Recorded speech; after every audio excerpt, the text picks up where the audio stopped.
Hello, everyone, and welcome to another podcast for Journeys to Inspire, where we talk about women leaders in STEM and share some amazing success stories of women who are doing wonderful things in our industry. I am Marilise de Villiers Basson, and today I'm joined by the beautiful Lineo Racoco, and I'm very, very happy to welcome you. So, hey, Daneo. Hey, how are you, Marilise? I'm very, very well, thank you. So, before we dive in, I'm just going to tell everybody a little bit about you. So, Daneo is the Chief Information Security Officer for Coca-Cola Beverages Africa. And in this role, she's responsible for leading the cybersecurity strategy to support the enablement of Coca-Cola Beverages Africa's digital transformation journey. Prior to joining CBA in 2022, Linnea was in the senior management role at MTN, heading up the MTN SA Security Hub, offering managed security services to operating companies in the Middle East and Africa. Seasoned security professional with 17 years of experience in IT, and also a mother of two, wife, and an advocate for women in tech. Daneo is passionate about mentoring young women through platforms such as the Coca-Cola Women's in Leadership Mentorship Program, Journeys to Inspire, and Women in Cybersecurity. She enjoys spending time on charity work for her adopted school in an underprivileged community.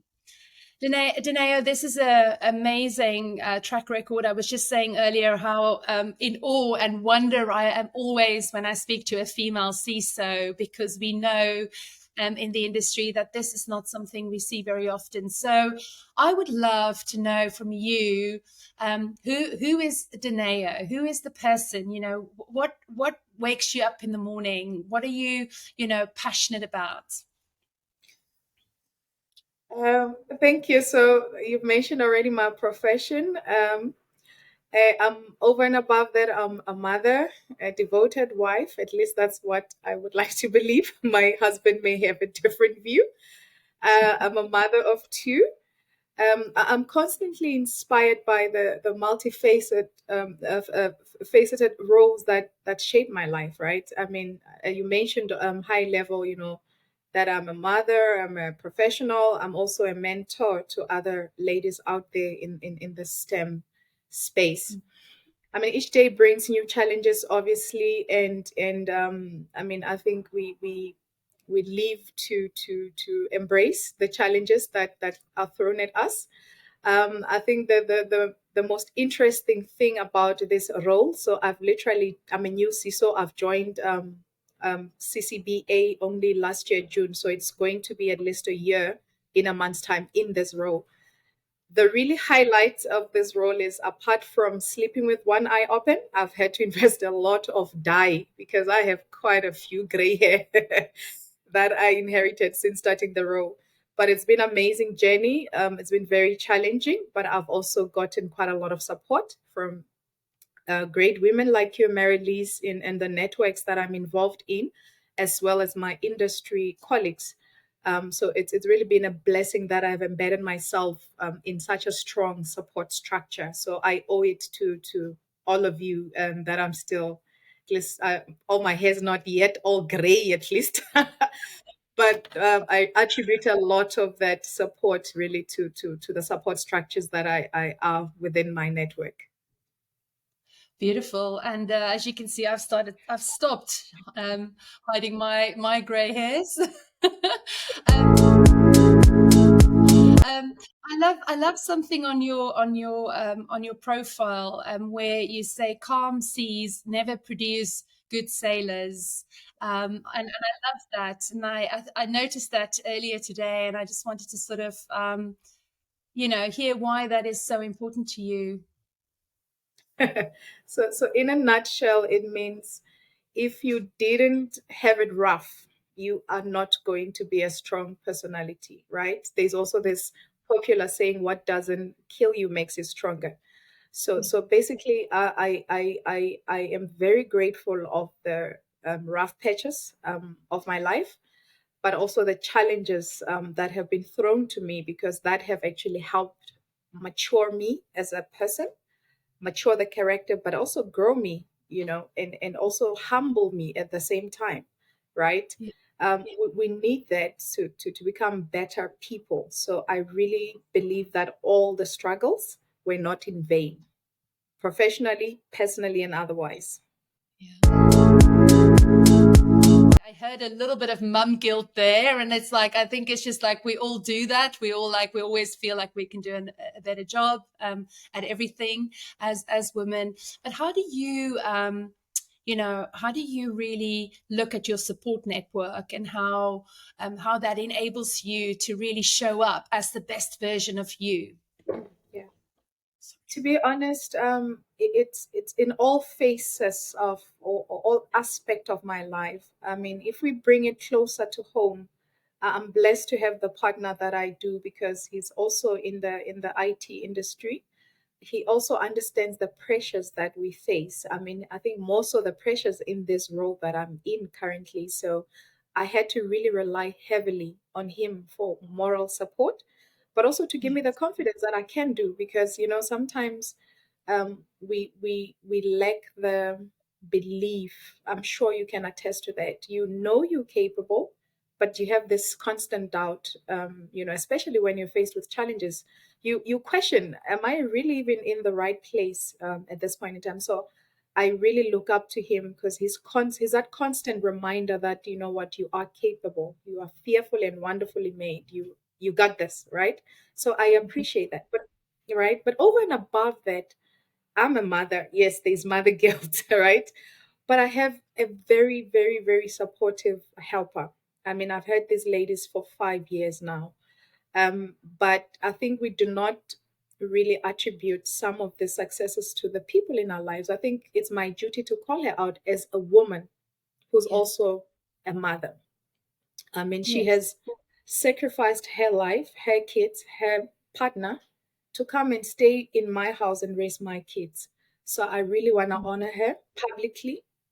And I I want to challenge us to also do the same, because without these women in our lives, life would have been a different story altogether. So I really want to honor and acknowledge her, that the fact that I have her to take care of my kids while I'm running this empire, this big organization, global brand for that matter, I know my kids are well taken care of, right? And then obviously the support systems. I mean, I got the CISO Alliance that I've been a part of way before I became a CISO. When I was still aspiring to become one, I was introduced to this platform by the guy, a gentleman named Jason. And I think it's important for us to name and call the people that open doors for us while they're still alive, while they're still in our midst, and acknowledge them. I've also have a great mentor and a colleague, a colleague, industry colleague, Steve Jumps. He is one person that I can pick up a call and phone and say, "Hey, this is what's going on. How do you how do I respond?" I mean, he's been a CISO for many, many years, and I reach out to these powerful people in the industry that have the experience, and they at a phone call away. And I really don't take that lightly, and I don't take it for granted. I mean, Lee, you the mastermind behind this, and I appreciate you, and we thank you that you've given us as women a voice in to share our experience, to share our fears, and also to allow us to become vulnerable, because we're not super women. It's a myth. We are human. We're faced with a lot of challenges. Yes, we're strong women, but guess what? We also have our weak moments where we just want to pull our hair and cry. And you allow us to become vulnerable and talk about these issues, with confidence. And we appreciate you for that. I mean, I've had a lot of people over and above these professional networks, that I really need to thank. But also, I think the women that have led me in the past. I mean, I had three great women leaders in my entire career, and I really, every time I bump into them, I always say, I want to be like you when I grow up, because they were strong. They made me believe. They opened doors. I'm here today because of those women leaders that were part of my life, in my journey. So I Oh, so appreciate beautiful. all of the people. I really love that, and I think the whole having strong female models, it's sort of leaning into my next question, um, and I think sort of partly answers this question already around why that why you decided to contribute to this platform. I think as I've mentioned, it's giving a voice, right? It's a channel where we can inspire the next woman. It's a Yeah. channel where we can encourage the next woman. It's a channel where we can say, even when it's tough, you can draw some motivation and inspiration. We never had that, growing up in South Africa. We never had that in early on in our journeys. I mean, this is the first, of its own. I have never, been exposed myself to get inspiration and draw from other women. So I think this is really great, way to give back. But also, there's a saying by my predecessor, Celia, a lady that used to be a CISO of Coca-Cola before my time. She said something very profound. She says, when one door opens for a woman, we need to hold that door open for five more women to come through. And she's a living testimony of that. I'm here today because she also, opened the door indirectly, for me to have been here today. So I mean, I think if each one of us can challenge ourselves to say, as we step up the ladder, the corporate ladder, we don't forget the ones that are behind us. We actually take them through. So this is really one of those channels where we can open that door wide open for somebody else to get in. So really, I think it's an amazing journey. Really, I mean, journeys to inspire, right? It's an amazing platform to bring women in and have them converse with us, but also make those women accessible to us as well. I love that. And it's very powerful, the whole, opening the door for five more women to come through. I think that's beautiful and so incredibly important. I think, especially when you're in an industry where we are. We are really, really struggling to kind of break through, and especially to that sort of CISO level. I heard you say earlier when you were an aspiring CISO, and I want to sort of invite anybody that's watching, that's listening, to really listen carefully to the next piece of advice that Daneo is going to give, because I think there is something about not only the challenges that you've had to navigate, but also what advice almost would you give that aspiring CISO or aspiring manager that wants to come through the ranks in our industry? What is the sort of best advice that you can give? What I want to say is, you don't need to wait to become in a leadership position to lead, right? Lead in your own right. Whatever position that you're holding at this point in time, own your turf, own your territory, own your space, right? Because that would open doors. That will give you, um, you will resonate with the people that are around you, and make your mark, right? There will be challenges, yes, but you need to rise up above the challenges. I like to use a quote by my current boss that he likes. He says, there's method to the madness. I don't know exactly what that means, but it makes sense, right? It makes sense to me because all the nonsense that you're faced with on a day to day, it's a preparation for moments such as this one. So, um, uh, don't give up. Don't give up. Refine your craft. Cybersecurity, you need to be on top of your game. You need to know what's happening on a day-to-day basis and refine your craft so that when you open your mouth and you talk, people can hear that you know what you're talking about. I think it's very important to invest in yourself. And then, all of these things will work out. I believe that things work out, in the long run. But as long as you stay the course, you invest in yourself, you educate yourself, and you surround yourself with people that you want to become like in the near future. As I said, when I was still an aspiring CISO, I was already interacting with the CISOs of the world. I was already in the CISO Alliance platform. I was just a technical manager at the time, a junior manager for that time, for that matter. But because I was networking with those people that I wanted to be like, it helped me and it facilitated my growth. So I would encourage you, if you want to be a great soccer player, start hanging with the soccer players, right? If you want to be a CISO one day, start hanging with people in that space. That will help you a lot to open you up in terms of what is expected in this role. And they can ready you also and share their insights with you. So it's very important to surround yourself with the right people. Yeah, there's Tony Robbins calls it proximity. He says proximity is power.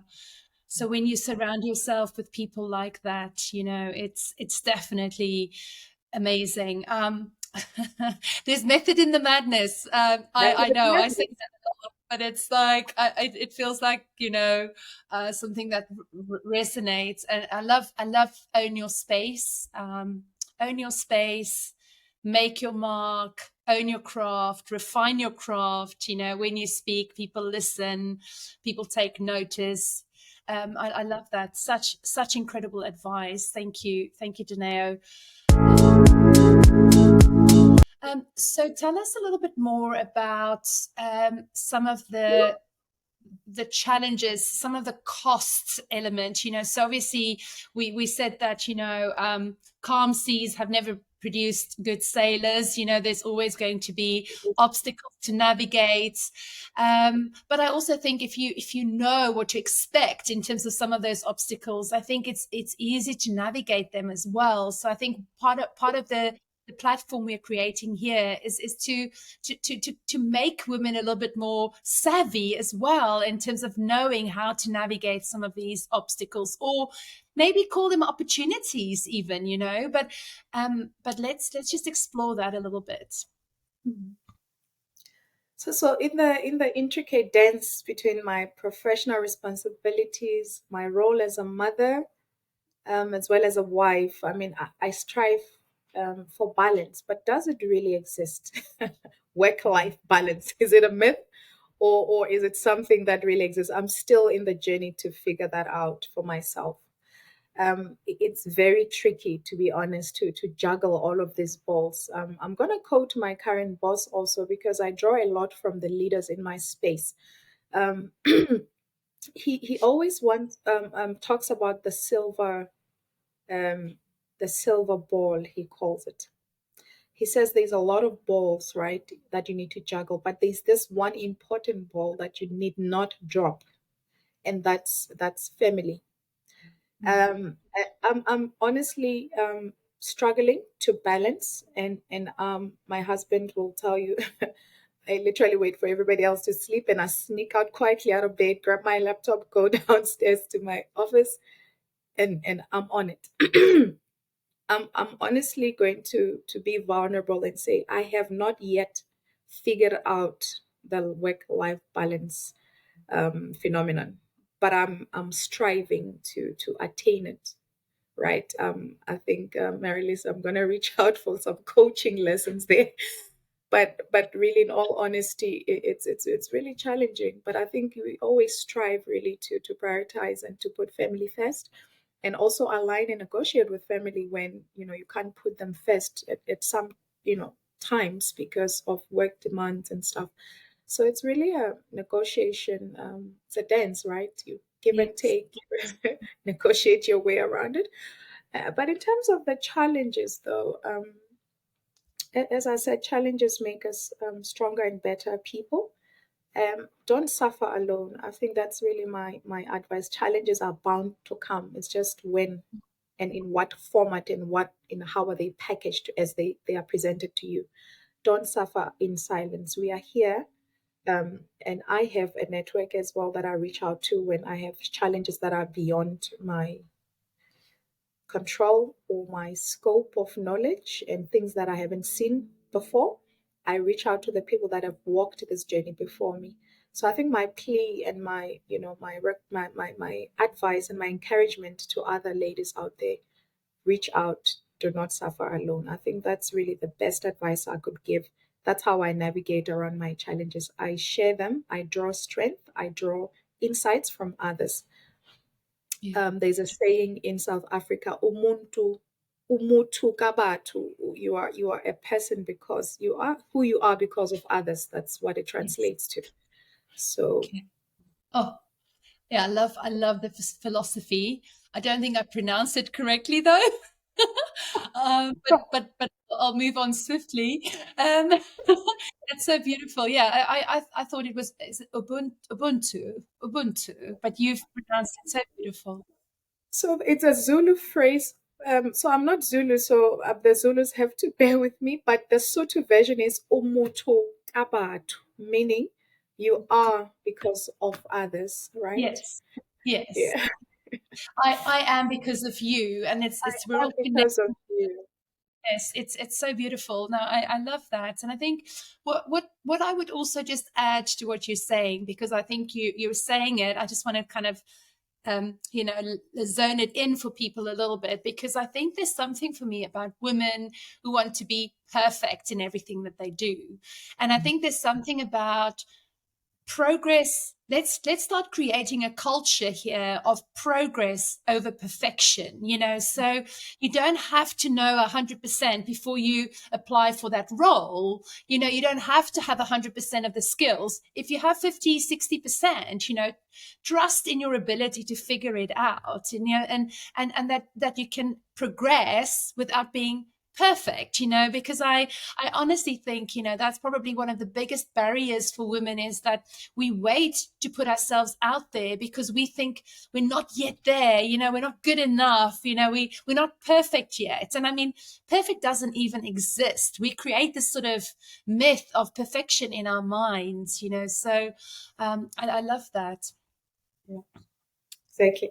I think just to add on that, don't you just love the confidence of our male counterparts? They Yeah. go for these roles. They don't care what they have or what the roles want. They go for it, and that confidence is the one that actually puts them in the space. Just to share a story, so I was driving last night after last evening, picking up my daughter from school, going through to the petrol station, and then the gas attendant says to me, "Oh wow, that ring is too small. I can buy a bigger one for you. Maybe you should give me your numbers." So I smiled, and I really didn't have a comeback. I didn't have no words to say to this guy except for a smile and laugh. But it just says men are so confident. That man is there putting gas in my petrol, and they feeling, what, I can take you on. That level of confidence. I admire that, and I wish as women we can draw from that, and have that level of confidence that we can do all things, right? and and we absolutely can, but there is a conditioning that happens from a very, very young age, which does mean that we freeze, when you get a compliment like that, which is, there's a comeback that you can make, but it's almost like, because of our conditioning, we do freeze, because it kind of just puts us back into that sort of frame of that good girl. Mentality. Which is not helpful at all. But I think we are working to break that. I think we're breaking that stigma. And I, for one, are very passionate about women and helping women really find the power of their feminine voice, and really unbreaking the sort of the freeze, and really being able to deeply say what you desire and what you want, because that's ultimately what it is about, and what you don't want. How easy is it for us to say no? Exactly. I think we need to be empowered as women, because the good girl mentality doesn't take us far, right? But No. also in our pursuit to be firm, we don't need to lose our femininity, right? You don't need to act like a man to be heard. You can still retain Yeah. your femininity, but still be frank. I think it's important. Yes. to find a balance, right? And I think that's so true. And I want to sort of reiterate that because it's such a powerful thing to say is embrace your femininity. We don't have to become like men to do the top jobs. What makes you unique and what makes you different is exactly that, is your feminine voice, is you and how you show up differently. We don't want to create more carbon copies of the guys that are currently at the top. So and this is and it starts with you giving yourself permission, doesn't it? Of course. Because this, Self-realization. yes, you know recognizing your power within, recognizing that you have that inner confidence to be you and to be you unapologetically. So it would be really helpful, Danea, to understand how have you sort of contextualized that challenge to overcome and show that power within. So it's about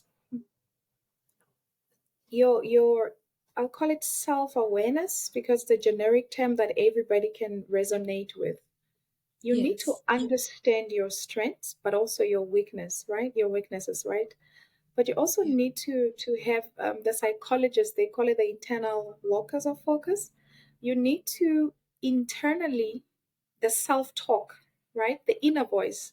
You need to Yes. train that your inner voice because that inner voice can change your perception of yourself. Yes. So I've had to learn that obviously through a lot of coaching and a lot of interactions, a lot of reading materials, etc. But it's very important how you what you tell yourself about yourself, right? I was listening to another clip that was actually shared in a WhatsApp group, and it was talking about that inner voice. So you need to train your voice to talk positive to yourself, affirm yourself, and the more you tell yourself that I can, the more you will believe. So there's a saying that the one part of your body that you can BS is your brain or your mind. So if you Yes. tell it you're fabulous, you're capable, trust in the long term it's going to believe it. Equally, if you're telling it all the negative junk, guess what? It's going to believe it. So it's very Yes. important to start training your mind to see yourself as you are desired to be seen by the world. Beautiful, beautiful. Yeah, absolutely. The brain doesn't know the difference between real and fictional. Yep. And so it's a very, very powerful mechanism, powerful tool for us to show up in the world as unapologetically ourselves. You do you unapologetically. So I totally love that. So the the interesting thing for me here is that we've sort of we talk a lot about us as individuals and empowering ourselves and the power of the inner voice, the strength that you get from believing in yourself and that inner confidence. Of course, we are navigating a kind of a context, the corporate context. And I just want to spend a little bit of time with the time that have left, just on, when you're in an organization, there is sort of corporate constructs, and we've got this sort of all kind of targets around diversity and equity and inclusion and I just want to sort of get your views on where you think you are seeing progress in the industry, or do you see progress in the industry? But also, um, what are your thoughts on this whole embrace equity and how we are making progress in our space? Without sounding politically correct. No, you don't. We speak the truth here. Speak the truth. Or forever hold your peace. So I'm going to be honest with you. A lot of organizations that I've seen, that I've worked for, that I've been around and interacted with, all these policies are very well written, but they are in paper. And it takes quite a long time for these policies to be translated to actual real life implementation. There's effort, yes. I think it's very slow though. It's extremely slow. So the honesty, I hope I'm not going to upset the policymakers in corporate South Africa, but I believe honestly, we need to start implementing what we say. It cannot no longer be corridor talk. It can no longer be a promise to our people. It needs to be an an actualization. I don't even know if that word exists, but we need to start operationalizing and implementing this policies around diversity, inclusion, etc. Yeah. There's one organization, I'm not gonna call it by name. It's an MNO, and they have quite interesting way of implementing diversity, inclusion, on all of that stuff. And they have what they call Spirit Day, and this is where they allow people's individualities to show. They have actions and plans and things, tangible things that they're actually putting in place to demonstrate that their inclusion strategies, their diversity strategies, etc. I'm still to see that narrative spread out throughout corporate South Africa. So in a nutshell, there's progress, very minimal, very slow.